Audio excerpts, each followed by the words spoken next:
Cierra los ojos, cierra los ojos, cierra los ojos, cierra los ojos. Si escuchas que alguien se acerca, no temas. Todo estará bien.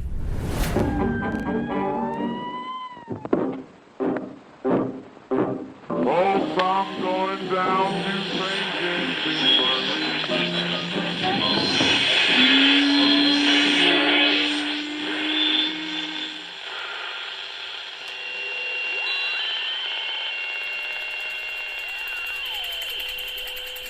Estás escuchando Crónica Lunares, el lugar donde entra por tus oídos. Bienvenido. Atiguivas, Julio Ramón Ribeiro. En el viejo Estadio Nacional José Díaz, ahora ampliado y modernizado, viví de niño y luego de muchacho horas inolvidables. Con mi hermano vimos desfilar por la grama pelada de la cancha a los más renombrados clubes del fútbol de Argentina, Brasil y Uruguay. Y también del Perú, hay que decirlo, pues entonces teníamos grandes jugadores y equipos que realizaron hazañas memorables. En las Olimpiadas de Berlín del 36, para poner un ejemplo, estuvimos a punto de campeonar luego de vencer a Austria por 4-2, pero a Hitler no le gustó la cosa. Que negros y zambos de un país como el Perú derrotaran a rubios teutones era para él no solo un traspié deportivo, sino un revés ideológico. La FIFA, presionada por el Führer, ordenó que se anulara el partido alegando que la cancha tenía no sé cuántos metros de más y menos de largo. Nos retiramos de las Olimpiadas, con lo que salvamos nuestra dignidad, pero perdimos el campeonato. En esa época, cuando venía un equipo extranjero, había que ir al estadio a las 10 de la mañana si uno quería encontrar sitio en las tribunas populares. El partido fondo era a las 4 de la tarde, de modo que para que el público no se aburriera, se jugaban antes unos 10 o 12 partidos preliminares. Calichines, infantiles, juveniles, equipos de barrio o clubes de segunda y tercera división. Todo ello bajo un sol de plomo, pues las temporadas internacionales eran en pleno verano. Los espectadores tenían que ponerse viseras o fabricarse gorros con papel periódico, y la mayoría de ellos llevar su almuerzo en bolsas o paquetes, si no querían desfallecer de hambre a mitad de la tarde. Las tribunas se convertían así no solo en una galería atestada de hinchas, sino en un gran comedor público o picnic distribuido en las graderas. Y en un tráfico de vendedores ambulantes, pues siempre faltaba algo que comer o que beber o que fumar, y entonces entraba a tallar los mercanchifles que se deslizaban por las grandes gradas, ofreciendo empanadas, butifarras, articuchos, cigarros al menudeo y botellas de cerveza y gaseosa. Cuando el partido estaba que ardía, se deslizaban agachados, casi reptando, pues de lo contrario eran blanco de insultos y proyectiles. Si no, eran simplemente echados a empujones por encima de las cabezas de los espectadores hasta aterrizar al borde de la cancha. Un detalle para completar el ambiente de las tribunas populares de entonces, la de segunda, a la que íbamos mi hermano y yo, era de cemento hasta las 10 primeras gradas y de madera hasta la parte de más atrás. No había en ellas baños ni retretes. Después de horas de ver el fútbol y de beber, el público quería orinar. No quedaba más remedio que subir hasta la última grada y mear por encima de la baranda sobre el espacio de tierra situado entre las tribunas y las altas paredes que cercaban el estadio. ¿Quién en esos momentos se arriesgaría a caminar por ese lugar? Tenía asegurado su duchazo de orines. Pero lo más frecuente era que los meones no pudieran subir hasta la última grada porque había mucho público, porque ya no se aguantaban y entonces buscaban un orificio en las graderías de madera y adoptando posiciones grotescas metían su pito por ahí y se aliviaban entre las risas y bromas de los hinchas. En esta época no iban mujeres al estadio. El fútbol era cosa de machos. El grito surgió en medio del tenso silencio que reinaba durante el partido entre el Popular Club Nacional, Alianza Lima, y el visitante argentino de turno, el San Lorenzo de Almagro. Los negros de Alianza acababan de empatar a un gol con sus rivales cuando la voz resonó en lo alto de la tribuna de segunda. ¡Atigubas! Era la primera vez que escuchábamos ese grito. El público lo recibió con risotadas y el partido continuó, cada vez más angustiosos, pues los argentinos amenazaban sin descanso el arco aliancista. Pero cada 5 o 10 minutos volvía a escucharse el grito: ¡Atigubas! Y el ambiente se relajaba. Pronto los argentinos concretaron su dominio. El corpulento Langara, centrodelantero vasco de San Lorenzo, marcó 3 goles seguidos, el último de ellos con un cañonazo desde 30 metros. Ya no había nada que hacer. Habíamos perdido. Dejamos las tribunas con el ramo entre las piernas justo cuando un último ¡Antiguos! Resonaba en el estadio y lograba apenas hacernos reír. A partir de entonces no hubo match internacional o de campeonato en el que ese grito no se escuchara en el estadio, estuviese el partido aburrido o apasionante, fuésemos ganando o perdiendo, despertando siempre hilaridad en el público. ¿Quién lo lanzaba? Su autor era, al parecer, inibicuo. Alguien que estaba un día en una tribuna y luego en una diferente. Mi hermano y yo, a fuerza de ir al estadio, logramos localizar el origen del grito en la parte alta de la tribuna de segunda y a veces en la tribuna del Popular Norte, pero no distinguíamos al sujeto que lo lanzaba. La voz era potente, ronca, una voz borracha o negroide, pero el estadio estaba lleno de borrachos y negroides. ¿Qué significaba además esa palabra? Nadie lo sabía. Todos a quien preguntábamos en el estadio o fuera de él decían haberla escuchado, pero ignoraban su significado. Una tarde, al fin logramos ver al gritón y en circunstancias más bien sombrías. Fue durante un partido muy esperado en el cual el Campeonato Nacional Universitario de Deportes, del cual mi hermano y yo éramos hinchas furiosos, recibía al campeón brasileño Sao Paulo. Como el uniforme de ambos equipos era blanco, Universitario por cortesía con el visitante cambió el suyo por una camiseta verde, ver salir a nuestro equipo con una camiseta de otro color nos dio mala espina. Había de por medio además un duelo entre centrodelanteros, Leónidas, llamado el Diamante Negro brasileño, y Lolo Fernández, el cañonero peruano. Apenas sonó el silbato se escuchó un estruendoso ¡Atigibas!, que puso a todos de buen humor, y el buen humor aumentó cuando nuestro equipo abrió el marcador gracias al tiro libre de Lolo Fernández. El primer tiempo terminó a nuestra ventaja, pero al comenzar el segundo, el Diamante Negro se destapó. Era un negro de frente muy despejada, casi calvo y físicamente esmirriado, pero diabólicamente técnico, inteligente y mañoso. En apenas 20 minutos sus jugadas sembraron la confusión en nuestra defensa y el Sao Paulo anotó 5 goles seguidos. El último de estos fue como un detonador. El público pasó por encima de las alambradas e invadió la cancha. No se sabía si para agredir a los brasileños o para linchar a los peruanos. El árbitro dio por terminado el partido y ambos equipos huyeron hacia los camerinos custodiados por la policía.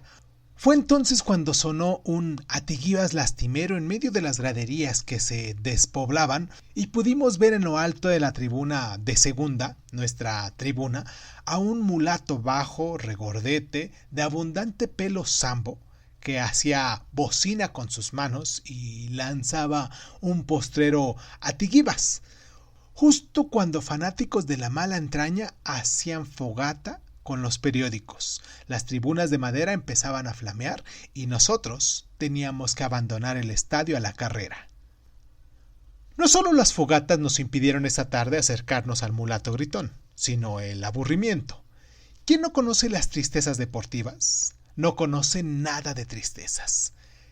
Esa vez, Como muchas otras veces, salimos del estadio con la muerte en el alma, desesperados de la vida, sin saber cómo podríamos consolarnos del fracaso de nuestro equipo.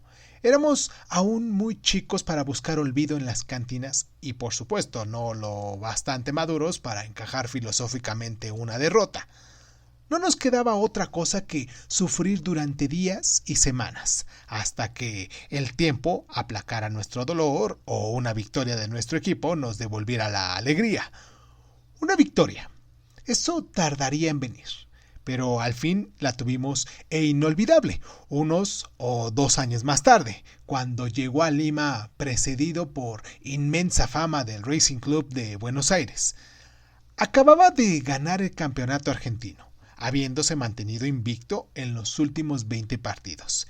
En su plantel todos eran estrellas, pero sus figuras más descollantes era el arquero Rodríguez, la defensa Salomón, 1,95 m por 100 kilos de pesos, y el alero izquierda Etza Sued. Universitario de Deportes, en cambio, había terminado tercero del torneo nacional y su célebre cañonero Lolo Fernández, nuestro ídolo, estaba lesionado y quedaría en el banco de los suplentes. El partido comenzó a las 4 de la tarde, precedido por un estruendoso ¡Atiguivas!, que resonó esta vez muy cerca de nosotros. El Racing era realmente una máquina de hacer goles. En apenas 10 minutos, su centro delantero Rubén Bravo, gracias a pases milimétricos de Etza Sued, perforó 2 veces la valla de nuestro equipo. La delantera del Universitario, conducida por el Flaco Espinosa, se estrellaba sin remedio contra el gigante Salomón. En el estadio reinaba un silencio pavoroso, y ni siquiera el Sambo Gritón, a quien ubicamos ahora pocas filas más arriba, se atrevió a lanzar su arenga. Al promediar el primer tiempo, el entrenador del Universitario decidió hacer entrar a Lolo en reemplazo del Flaco Espinosa. Su aparición en el campo, con su redecilla en la cabeza y un ancho vendaje en el muslo, despertó aplausos atronadores y un alentador ¡Atiguivas! Y entonces se produjo el milagro. Lolo Fernández marcó 5 goles, pero cada uno de ellos fue una obra de artes, un modelo de fuerza técnica, coraje y oportunismo. El primero fue un cañonazo de 15 metros, al empalmar a la carrera un centro a media altura que le envió al alero izquierdo. El segundo, una palomita, entre las piernas de Salomón, impulsado por la cabeza casi al ras del suelo. Un centro tiro de su hermano Lolín. El tercero fue simplemente un golpe de taco, de espalda al arco, aprovechando una bola que vacilaba en el área del castigo. En la segunda parte del encuentro, Racing de entrada marcó un gol, con lo que igualó 3-3 y sembró pánico en la hinchada. Los platenses se volcaron con ardor en el campo del Universitario, decididos a defender su prestigio de campeón argentino. Pero Lolo estaba en su tarde gloriosa, aprovechando un tiro de esquina, se elevó por encima del gigante Salomón y envió un cabezazo que rebotó delante del arco y penetró en la valla. Minutos más tarde, durante un nuevo contraataque, recibió un pase en el centro del campo, avanzó velozmente con el esférico y sin detenerse envió desde afuera del área un violento tiro rasante que venció la valla argentina por 5ª vez. El arquero Rodríguez, de pura rabia, se quitó la gorra y la arrojó al suelo. Fue un signo de claudicación. El Racing, desmoralizado, aceptaba su derrota. En los minutos finales se limitó a jugar a la charca para evitar un nuevo gol. El match terminó en medio de hurtas, cantos y chillidos de júbilo. Y entre estos el infalible y sonoro ¡Atiguivas! Como esta vez el mulatón estaba a nuestro alcance, mi hermano y yo tratamos de abordarlo para compartir nuestra emoción y sonsacarle de paso el sentido de su enigmático grito. Pero una turba de hinchas borrachos que blandían botellas de cerveza lo rodearon y en ruidosos tumultos se perdieron por una de las obscuras escaleras que descendían hacia las puertas de salida. Seguimos yendo al viejo estadio durante años, más por costumbre que por pasión. Las derrotas nos hacían aún sufrir y los triunfos gozar, pero con menos intensidad que antes. Éramos ya mozos. Descubríamos el amor, el arte, la bohemia, la ambición, otros ámbitos donde invertir nuestros sueños y cobrar otra calidad de recompensa. Íbamos a la segunda en grupo. Tomábamos cerveza, llegábamos incluso a burlarnos piadosamente de nuestros ídolos, Lolo Fernández, entre otros, que se acercaban a la cuarentena y fallaban lamentablemente hasta los tiros de penal. Y el Atiguivas seguía resonando, con menos frecuencia que antes, es verdad, pero seguía resonando, despertando siempre la risa del público y nuestra curiosidad. Una especie de fatalidad impedía, sin embargo, que abordásemos la fuente del grito, el sambo borrachoso. A pesar de que lo tuvimos algunas veces tan cerca que pudimos ver su encrespada melena, su tosca nariz un poco torcida y su cutis más morado que negro, marcado por cráteres y protuberancias, como un racimo de uvas Borgoña muy manoseado. Gresca, tranca y llegada a la segundilla, público al que se le abrían las puertas del estadio media hora antes de terminar el partido y que se inundaban las tribunas de segunda, lo sacaron siempre de nuestra órbita. Es así que terminó por no ir más al estadio y luego por abandonar el país sin haber podido resolver el secreto de ese grito. Muchos años más tarde, en uno de mis esporádicos viajes al Perú, me aventuré por el Jirón de la Unión, convertido ya en calle peatonal atestada de ambulantes cambistas, vagos y escaperos. Me abrí paso difícilmente entre la muchedumbre cuando divisé en el atrio de la Merced a un pordiosero de pie al lado del pórtico con la mano extendida. Su rostro me dijo algo. Esa nariz asimétrica, esa pelambre ensortijada ahora grisácea y sobre todo ese cutis morado, violáceo, como de carne un poco podrida. ¡Acabáramos! Era Artiguivas. La ocasión al fin de abordarlo, de acosarlo y de averiguar el significado de esa palabra que durante años traté en vano de conocer. Me salí del río de peatones y me acerqué al mendigo que, según noté, tenía un pie envuelto con un espeso vendaje sucio. Al sentir mi presencia alargó más la mano cabizbajo.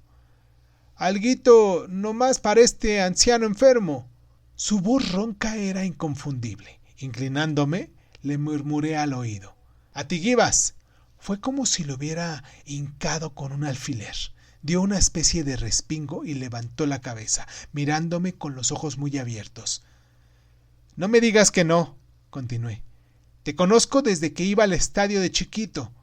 La tribuna de segunda, allá arriba. ¿Cuántas veces te he oído gritar? Pero ahora... ¿Cuántas veces te he oído gritar? Pero ahora me vas a decir lo que quiere decir Atiguivas. He esperado más de 20 años para saberlo». El mulato me observó con atención y alargó más la mano. «Sí, pero si me sueltas unos verdes». Tenía en el bolsillo un billete de $5 y otro de 100. Le mostré el de 5. Hizo un gesto negativo con la cabeza. $20. Protesté diciendo que eso era una estafa, que si no fuera porque estaba en Lima, de paso, no le hubiera ofrecido ni un solo dólar, pero el mulato no cesó. «Bueno», dije al fin, «voy a cambiar esos $100, espérame aquí». El mulato me retuvo. «Esos cambistas son de la mafia. Venga conmigo acá adentro. Yo conozco al sacristán. Él paga bien». Entré a la iglesia guiado por él, que se desplazaba sin mucha dificultad a pesar de su pie vendado. El templo a esta hora estaba casi vacío, frecuentado solo por algunos turistas y beatas e iluminado por los cirios que titilaban entre algunas imágenes.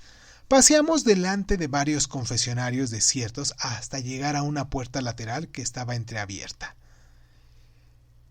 «¿Tiene el billete ahí? Me espera un instante». Le entregué los $100 y di unos pasos hacia el sagrario para apreciar de más cerca las tallas barrocas del templo mayor, pero a los pocos metros me detuve atenazando por la sospecha y volví rápidamente hacia la sacristía.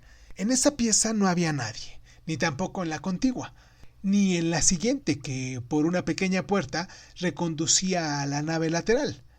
Ya ni valía la pena echarse a buscar al mulato, que no era ni cojo ni mendigo. De pura cólera lancé un estruendoso atiguibas que resonó en todo el templo, alarmando a las viejas dobladas de sus reclinarios. Y creí comprender el sentido de esa palabra, cuando al salir de la iglesia me sorprendí diciéndome que ese mulato pendejo me había metido su atiguibas.